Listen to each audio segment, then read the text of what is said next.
Alright. Hi everyone, good afternoon. It's been like a second. This is for cats. This is chapter 2 of Calling on Dragons, in which Morwen encounters a rabbit, which I assume is the rabbit in the garden. Miss Eliza, Scorn, and Chaos were sitting in the kitchen, trying to look as if they were waiting for something interesting to happen, and not as if they were doing as Morwen had told them. Fucking cats. The only one who managed it was Scorn, who had jumped onto the bench below the side window and began washing her face. When Morwen entered, she looked up briefly and then returned to washing. In contrast, Chaos jumped guiltily and Miss Eliza Tudor looked away. There was no sign of Fiddlesticks.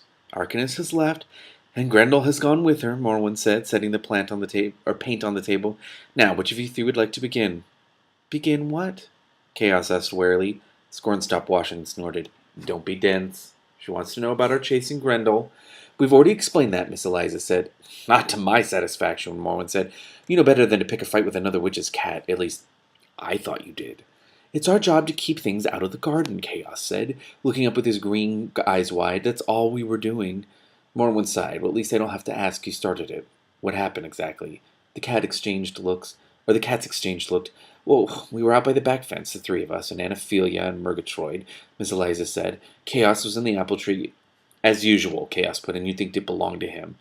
And he saw that witch swoop down over the hill behind the house. He saw her cat jump off the broomstick, probably looking for that blue catnip that grows on the far side. Scorn said. Grendel's a little too fond of his nibbles, if you ask me. Nobody did, said Chaos. Oh my god, arguing cats. Miss Eliza glared at the other two and lashed her tail. If I may continue. Nobody's stopping you, Scorn said, and to show her complete indifference, she bent sideways and began washing her side. This is the most beautiful thing I've ever read. We were concerned, Miss Eliza went on. It seemed unusual. A minute or two later, while we were discussing whether to do anything about it, that black cat came tearing over the hill and down toward the garden, shouting about some rabbit. Stupid excuse for a cat, Chaos muttered. Running away from a rabbit? I ask you. Scorn merely snorted expressively. Miss Eliza looked at them. While I do not like all these interruptions, I must confess that I agree with you. It is not the kind of behavior one hopes for in a cat. So you couldn't resist tearing off after him? Morwen shook her head. He was heading for the garden, Chaos said, avoiding her eyes. We were just doing our job. Murgatroyd and Anaphilia stayed in back, in case the rabbit showed up, Miss Eliza Tudor offered. At least that much was well done, Morwen said. I think... Morwen, open the door and let me in. Morwen, the new cat voice floated in through the back window. Oh boy. With a faint frown, Morwen crossed the far door and opened it. Immediately, Antophilia, spiky tortoiseshell cat, shot through the opening and bounded onto a chair. Thank goodness, I was afraid you weren't going to hear me. I thought you and Murgatroyd were watching for rabbits, Morwen said. We found one, said the tortoiseshell, and I think you'd better go look at it. I suppose it's got fangs, Scorn said, looking down her nose. Or webbed feet. You needn't sneer at Ophelia, Miss Eliza said. The last one I chased out of the sweet peas had both. I shouldn't even ask, it's the enchanted forest. Where is this interesting rabbit, Morwen asked. Heading for the back fence, Antophilia said, with poorly concealed relief. Murgatroyd is in Chaos's apple tree, keeping an eye on it. Morwen nodded and went out into the back step. The garden seemed neat and peaceful, the square beds of vegetables on the left, the more exotic plants and herbs on the right. A shoulder-high row of new apple trees marched along the rear of the vegetable beds, just inside the picket fence. The first was just beginning to leaf out, the second was speckled with white blossoms, and the third held a half-dozen marble-sized green fruit. The fourth was beginning to drop its dark, rust-colored leaves as if in preparation for winter. At the far end of the garden stood a tree, a much older tree, heavily laden with apples that were just turning red. Below it, the back gate led out into a grassy hill. An enormous lilac bush, nearly as tall as the apple tree, leaned over the fence on the right side of the gate. There was no sign of Murgatroyd, or of the interesting rabbit, so Morwen started toward the gate. Halfway there, she heard a thump, and the top of the lilac thrashed violently. Murgatroyd, a loud hiss from the apple tree was followed by more thrashing in the lilac. Get back, you rabbit, snarled Murgatroyd's voice. I warn you, watch out, Morwen, it's in the lilac. I suspected as much, Morwen said. Exactly where? Here, said a deep, mournful voice. I'm stuck. If you break any of those branches, Morwen will turn you into a lizard, Murgatroyd yelled from the apple tree. Lizard, said Fiddlestick, from behind Morwen. But I thought she was doing mice now. Quiet, Morwen said. How does she deal with them? I mean, it's beautiful, I want it, but it's like, oh my god. You and the lilac, hold still. Murgatroyd stopped making him nervous. She opened the gate and went slowly around to the end of the lilac. Now then, good heavens. Standing on the far side of the lilac was an enormous white rabbit. He was at least 6 feet tall. What? Not counting the ears that drooped miserably down his back. Apart from his size, he did not seem unusual to Morwen. He had bright black eyes, a pink nose, and long whiskers. His front paw was caught in the branches of the lilac bush. I don't suppose you can do anything about this, the rabbit said gloomily. He tugged at his paw, and the top of the lilac waved wildly to and fro. From the apple tree, Murgatroyd hissed again. The rabbit cringed. Stop that, both of you, Morwen commanded. I think I can help if you hold still. What is your name, by the way? You're kidding me. You're kidding me. Killer, said the rabbit with the same melancholy tone. Like Eeyore from Winnie the Pooh? Morwen blinked and shook her head. Rabbits had the oddest ideas about appropriate names. You don't get to judge. You have a cat named Murgatroyd. No. And Fiddlestick, no. Perhaps it was because they had to come up with so many of them. She peered into the tangled heart of the lilac, then reached through the outer branches and tapped one of the fat trunks at the center. With a reluctant creak, the trunk bent slowly outward, freeing Killer's paw. My goodness, said the rabbit. He looked at his paws as if it were not quite sure it was properly attached, then shook it, then wiggled its toes. My goodness gracious, thank you very much, ma'am. Morwen. And I would still like that explanation. A low, warning growl of agreement came out of the apple tree, and a moment later, Murgatroyd scrambled down through the apple branches to the fence rail. Killer gave the cat a nervous look and began backing away. It isn't a very interesting story. I'm sure you all have better things to do. All. Morwen glanced back over her shoulder. Fiddlesticks, Miss Eliza, Aunt Ophelia, Jasmine, Trouble, Chaos, and Scorn were all lined up in a long row at the bottom of the garden, staring at the rabbit. They made an intimidating picture. When Morwen looked at Killer again, he had retreated among another couple of feet. Morwen glared. I was just going, said the rabbit. You see, I'm late. For what? Morwen demanded. Something important, I'm sure. Not that it matters. I'm always late, you see. It runs in the family. My brother even got himself a big gold pocket watch. And he still can't get anywhere in time. Your brother is the rabbit from Alice in Wonderland. In that case, it won't matter if you're a little later. How did you happen to caught in my lilac bush? Right, rabbit sighed. I wanted something to eat, and this thing, you say it's lilac, looked large enough for a meal. It takes a lot to fill me up, now that I'm so big.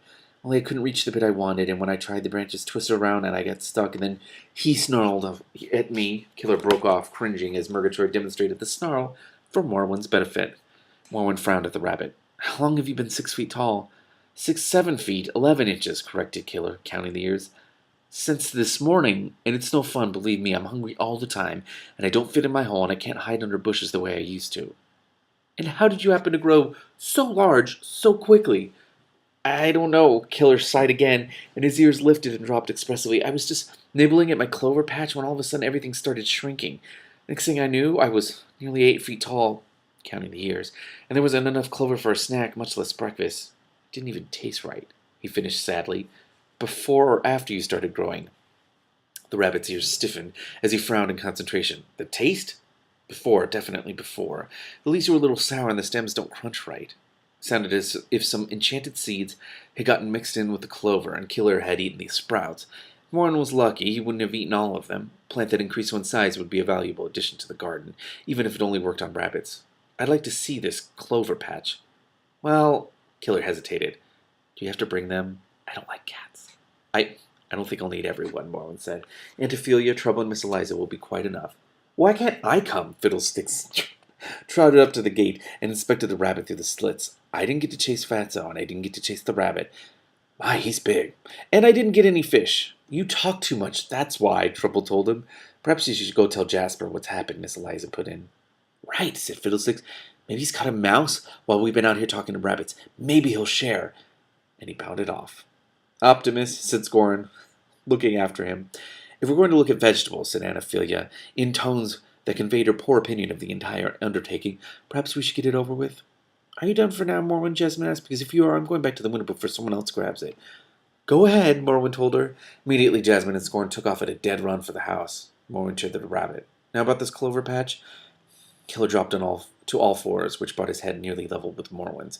He sniffed the air twice and cocked an ear to the right. That way. He started off, and Morwen and the 3 chosen cats followed. Oh my god. It's just like the second book, how you just start off and you're like, what is the story? Where's Cimmery? What's she doing? She's queen now. She's being queenly. After 10 minutes, Morin was wishing she had brought a broomstick. Killer said at an extremely uneven pace, taking 2 or 3 long hops that were nearly carrying him out of sight and then pausing to sniff the air and twitch his whiskers nervously. It would have been much easier to follow him by air, Mormon thought, but she did not say anything because it would only encourage the cats to complain. Trouble, in particular, was extremely put out at having to let a rabbit lead. To make up for it, he pretended to stalk Killer, slinking around trees like a gray shadow and muttering under his breath. Aunt Ophelia and Miss Eliza contented themselves with making malicious remarks. Fortunately, Killer was usually too far ahead to hear any of them. When they finally reached the clover patch, Morin was nearly as cross as her cat. Killer did not seem to notice. He sat back on his haunches, waved proudly, and said, "Here we are." "This is it," Trouble said, staring at an irregular mat of small green plants. It was no more than 4 feet across, and a third of the plants had been nipped neatly off, leaving only short, bare stems. "That's all?" "It's much larger when I'm actually my normal size," Killer said in an apologetic tone. "And it's got much better flavor than the one by the little pond or the one by the currant bush. At least, it used to." Morton suppressed a sigh of irritation. As long as she'd come this far, she better have a look at the thing, even if it didn't seem particularly promising. Pushing her glasses firmly into their proper position, they had slid down her nose a little on the walk, she knelt beside the clover patch. First glance, nothing looked out of the ordinary. Trouble came up beside her and sniffed at the plants. "Don't nibble on any of them," Morwen said. "I'm not stupid," said Trouble. "No, but you've done things like that before," Aunt Ophelia put in. "Don't interrupt Morwen while she's working." Trouble licked his front paw twice, displaying his unconcern to the world at large, then pounced on an imaginary mouse in the middle of the clover patch. "Oh my God." "Morwen, there's something rather odd over here," Miss Eliza said. She was crouched at the opposite edge of the clover patch, and her tail was lashing back and forth in a way that belied her casual tone. "Oh, when your cats are in that mood. When you have a moment, you may wish to take a look at it closely." "I'll take a moment now," Morwen said, rising. "What is it?" "These." Miss Eliza sat back and waved a paw at the moss in front of her. A 6-inch strip next to the clover patch was peppered with small brown spots, as if someone had pushed the end of a pencil into it several times. "Quite right," Morwen said. "This is odd. Killer, do you remember which part of this patch you were nibbling on when you started to grow?" "Not really. Does it matter?" "It might. Trouble, would you please look around and see whether you can find any more of these spots?" "Oh, all right," said Trouble, but his yellow eyes gleamed with pleasure as he circled the clover patch. "What are they?" Aunt Ophelia asked, joining Miss Eliza at Morwen's side. "Besides, odd. I don't know, they look like a small version of—" "Morwen!" Trouble yelled from the foot of a nearby tree. "Here's a big one." With a sinking feeling, Morwen crossed to Trouble's side, followed by the other cats, in the moss at the foot of the tree, just where someone might have set the end of a staff to lean against the trunk, was a dead brown circle about 2 inches across. "A wizard," Morwen said. "I was afraid of this." "So are the... Wizards! Wizards!"